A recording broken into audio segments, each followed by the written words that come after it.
Zondagmiddag was de laatste open dag van de kunstwerkplaats. Alle belangstellenden konden nog 1 keer een kijkje nemen voordat de deuren 30 juni sluiten. Wegens geldgebrek moet de kunstwerkplaats eind juni dicht. Op de open dag lieten alle kunstenaars en muzikanten nog 1 keer aan het publiek zien wat zij bij de kunstwerkplaats de afgelopen jaren allemaal hebben gedaan. Alhoewel normaal een open dag heel feestelijk is, had deze middag toch een dubbele lading. De kunstenaars hebben het er dan ook moeilijk mee dat de kunstwerkplaats dicht gaat. Het is een gemengde gevoelens. Ik sta eigenlijk niet echt te juichen. Ik vind een open dag altijd reuze gezellig. Maar vanochtend had ik zoiets, toen ik hier aankwam, ik denk ja, eigenlijk is toch de sombere gevoelens beginnen toch meer de overhand te krijgen. Dat zo prachtig mooi iets, zoals hier, dat nu gaat sluiten. En persoonlijk doet me dat ontzettend veel, ja. Ramp, ja. Want vandaag ook, het is net de reunie, ik ken hier zoveel mensen. Dat is echt zo, ja, zoveel gezelligheid heb je ervan. En ja, ik heb nog geen alternatief. Er is een lange tijd nog naar een mogelijke oplossing gezocht om de kunstwerkplaats te behouden. Er zijn verschillende gesprekken gevoerd met de gemeente, maar toch werd besloten dat de locatie op het Sint-Anne-terrein moest sluiten. Er is veel over gesproken, veel geschreven, maar de overheid zegt gemeenten ook, het gaat van zorg naar welzijn. En welzijn, deze ex-psychiatrische mensen, die kunnen zo in de maatschappij opgenomen worden. En daar stokt de discussie, want ja, dat geloven wij niet. Maar dat is het standpunt dat de overheid inneemt. En wie betaalt, die bepaalt, denk ik, hè, in deze tijd. Ondertussen is er naar alternatieven gezocht. Er is onder andere gekeken naar herplaatsing van de deelnemers bij het kunstencentrum en andere instellingen. Hierbij wordt uitgegaan van de zelfstandigheid van de deelnemers. Het bestuur heeft daar zijn twijfels over. Iemand die chronisch in de GGZ zit, om dan helemaal op eigen kracht in de maatschappij teruggezet te worden. Ik mag het hopen, maar ik heb mijn grote twijfels. Hoe die herplaatsing er definitief uit gaat zien is nog niet helemaal helder. Voor de meeste deelnemers is het dan ook nog onduidelijk wat ze precies gaan doen na de sluiting van 30 juni. Het komt erop neer eigenlijk dat ik probeer om tekenen en schilderen thuis op te pakken. Alleen, ja, hier zonder de entourage hieromheen, dat zal ik ontzettend missen, ja. Nou ja, ik ga bij Senior Service wel daar kan je wel wat dingen doen. Maar dat zijn allemaal dingetjes van 3 uur dat je kan doen. Mandala tekenen, denk ik. En we gaan daar misschien ook een beeldhouwgroepje opzetten, maar dat is ook voor 3 uurtjes. Terwijl ik hier eigenlijk de hele week ben, dus ik heb nog heel wat te zoeken. De officiële opening werd gedaan door de van oorsprong Venrayse actrice Annemieke Ruijten. Zij kwam speciaal naar Venray om de deelnemers en organisatie een warm hart toe te dragen. Ruijten betreurt het dat de kunstwerkplaats moet sluiten. Ik heb hier net weer rondgelopen. Ja, het is heel erg dat het verdwijnt. Het is heel erg, maar wat ik net ook al zei, ik geloof wel in dat niks is vanzelfsprekend. Dus je moet ook blij zijn met wat er geweest is en dat het 15 jaar wel heeft kunnen bestaan. En volgens mij moet je dat meenemen. En er komen er altijd weer nieuwe initiatieven, omdat een kunstenaar stop je niet. En deze mensen gaan zeker door, daar ben ik van overtuigd.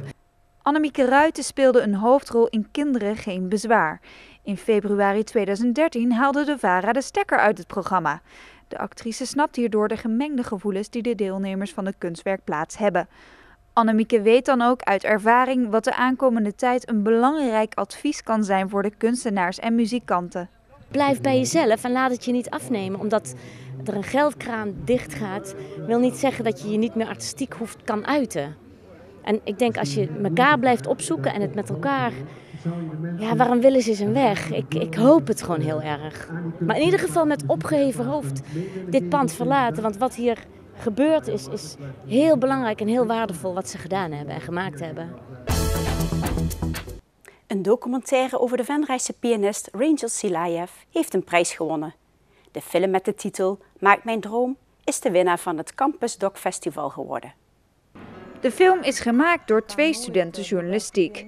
De première en prijsuitreiking waren afgelopen zondag. De filmmakers hebben Rangel en zijn moeder Oksana ongeveer 3/4 jaar gevolgd en hebben op verschillende plekken gefilmd. Ze waren bij ons thuis, ze waren steeds bij ons bij verschillende optredens van Rangel en concoursen. Hoe vond Rangel het dat er zo'n cameraploeg eigenlijk de hele tijd meeliep? Je merkte weinig van, want Myrtle en René zijn eigenlijk vrienden geworden. Dus je zag gewoon niet meer als professionele mensen, je zag gewoon meer als vrienden, ondersteuning en dat was altijd leuk. Ondertussen timmert Rangel hard aan de weg. Met zijn 13 jaar zit hij natuurlijk nog op de middelbare school, maar daarnaast volgt hij bijna dagelijks intensieve pianolessen. Ook geeft hij regelmatig klassieke concerten.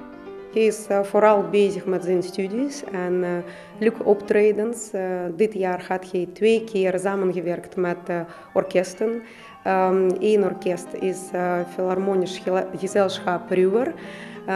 Hij heeft daarmee Rhapsody in Blue van Gershwin gespeeld. En een paar maanden geleden speelde hij nog Rachmaninoff-concert. Tweede Rachmaninoff-concert deel 2 met een van de grootste symfonieorkesten uit Duitsland, de Nieuwe Philharmonie Westfalen, onder leiding van Nederlandse dirigent Han Leenders. En dat was een leuke samenwerking, een leuke ervaring voor Rangel. Oksana steekt veel tijd en energie in de ontwikkeling van Rangel.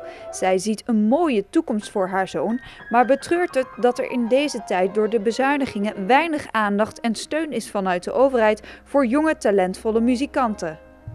Ik snap wel dat dat natuurlijk een moeilijke crisistijd is, maar wij zeggen in Rusland, land zonder cultuur heeft geen toekomst.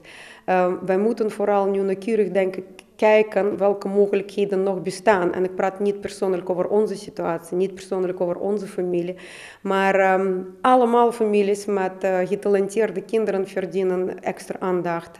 Geloof mij, dat is echt nodig. En daarbij verzoek ik ambtenaren, zakenleven, gewone burgers meer attent daarvoor zijn, want dat soort kinderen hebben is niet niks. Dus je zit als ouder minimaal 10 uur per week op de weg en dat moet efficiënt zijn. Toch gaan Oksana en Rangel niet bij de pakken neerzitten. Binnenkort heeft Rangel zomervakantie en er is dan veel tijd voor optredens en extra pianolessen. Wij willen natuurlijk nu in vakantietijd vooral gaan kijken naar een leuke samenwerking van Rangel met andere muzikanten. Hij gaat met Haydn Orkest 14e concert van Mozart uitvoeren tijdens Peter de Grote Festival. Hij gaat daar naartoe voor bijna 2 weken, zoals vorig jaar. En zijn samenwerking met het orkest is zijn prijs van vorig jaar, want hij won solistenprijs.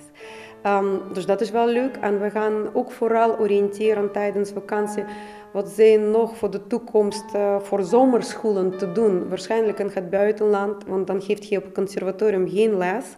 En ja, we kijken vooral waarschijnlijk naar Rusland of Engeland.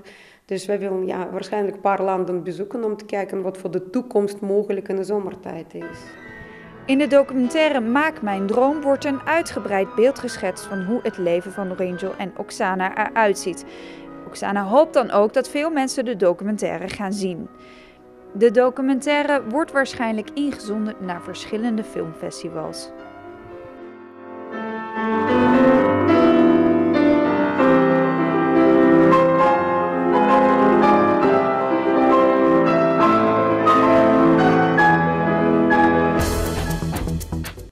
Aanstaande zaterdag wordt de trimbaan in Wansum geopend. Aansluitend is een cd-presentatie van de Wansumse band Ondiep.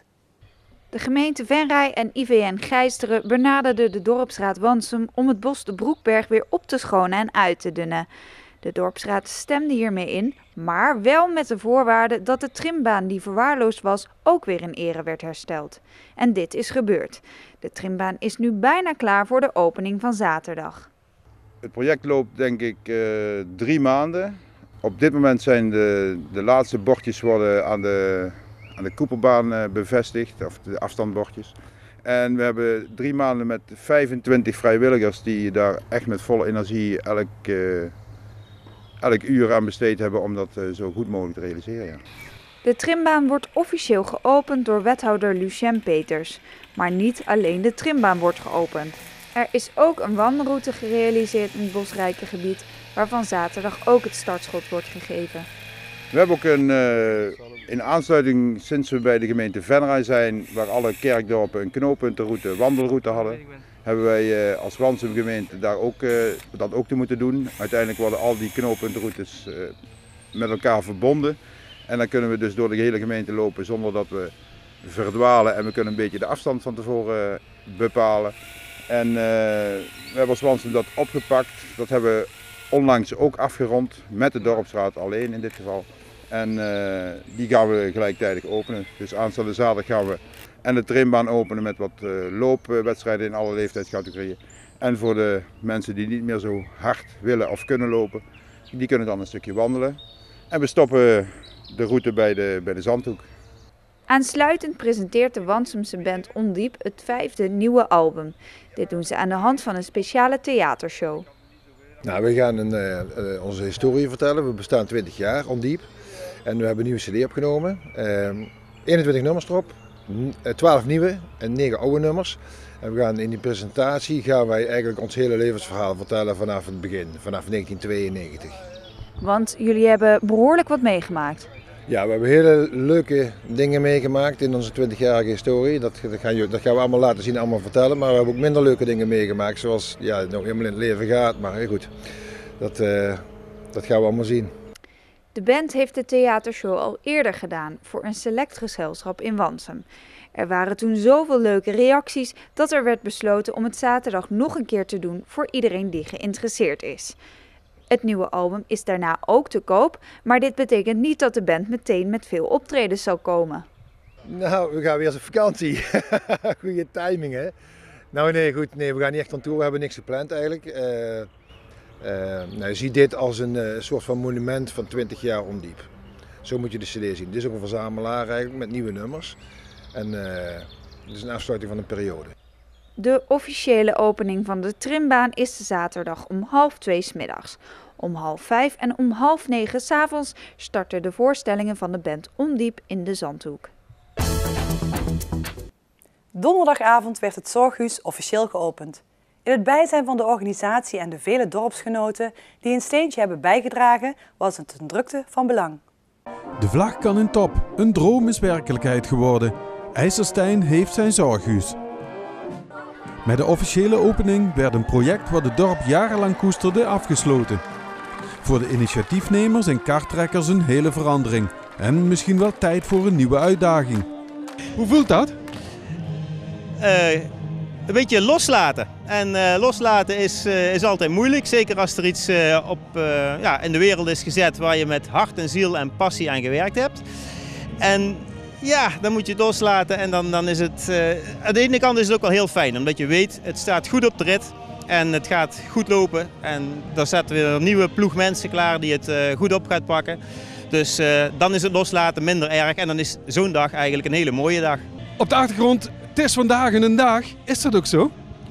Het is een geweldige dag voor ons, ja. Na 7 jaar met het Zorghuis bezig te zijn geweest, is dit een geweldige dag. De opening van het Zorghuis. En hoe valt er een enorme last van je af? Jazeker. Ja, alles klopt vandaag. Het weer, het Zorghuis, van de mensen die komen, iedereen blij van ja, wat wil je nog meer? Goeie symposium gehad, ja, dat is schitterend. Ja, echt. Toetje op de slagroom op het toetje. Het project is van en voor het dorp en leeft heel erg in de hechte gemeenschap van IJsselstein. En hoewel de taak van het bestuur er nu op zit, gaat men daarom niet stilzitten. Het bedrijf het Zorghuis begint nu pas. En het bedrijf het Zorghuis zal de ondersteuning van de gemeenschap zal die echt keihard nodig hebben. Want er komen tegenslagen. PGB die zal wegvallen, die zal minder worden wellicht. Er zijn regels die kostenverhogend gaan werken. En dan op dat moment heeft het Zorghuis gewoon die steun nodig. Kun je het zo zeggen dat het Zorghuis het antwoord is op de bezuinigingen van de regering op medische zorg? Ja, ik denk het wel. Omdat wat je eigenlijk doet is, van vroeger uit was het zo dat de buurt die zorgde voor elkaar. Overheid heb je keihard nodig, want er zijn gewoon een aantal kwaliteitseisen. Je moet die zorg gewoon organiseren. En dat moet je gewoon vanuit de overheid regelen. Maar tegelijkertijd die aandacht en het saamhorigheidsgevoel en zorgen dat mensen blijven deelnemen aan die gemeenschap. dat moet je toch bij de gemeenschap zelf leggen. Inmiddels draait het zorghuis al enkele weken en zijn de taken voor de woonbegeleiders ook duidelijk geworden. Het begeleiden van de dementerende ouderen bij het wonen. Dus het koken, het poetsen, met de mensen naar de kapper, met de mensen boodschappen doen en ja, alle dagelijkse taken van een gezin. En je woont ook nog in het zorghuis? In of aan, net hoe je het bekijkt. We hebben 1 deur wat ons scheidt tussen ons privé en het zorghuis. En hoe gaat dat? Goed, het is, we moeten nog de mix vinden tussen privé en werk. Maar dat is altijd lastig, maar dat gaat goed komen. Hoewel de officiële opening pas donderdag was, draait het zorghuis dus al enkele weken en hebben ook al veel bewoners hun intrek genomen. Op het moment hebben wij 3 bewoners al in het zorghuis wonen. En wij zorgen gewoon dat de bewoners zich lekker thuis voelen. En we begeleiden ze met de dingen die ze nodig hebben. En gewoon zorgen dat ze zich lekker voelen. Ja. Is er nog ruimte voor nieuwe bewoners? Ja, er is zeker nog ruimte voor nieuwe bewoners. Mensen die op zoek zijn naar een mooie plek in een dorp in IJsselstein. Die kunnen zich aanmelden bij ons via de site. En die gegadigden moeten er wel snel bij zijn, want vol is vol. En dan ontstaan ook hier wachtlijsten.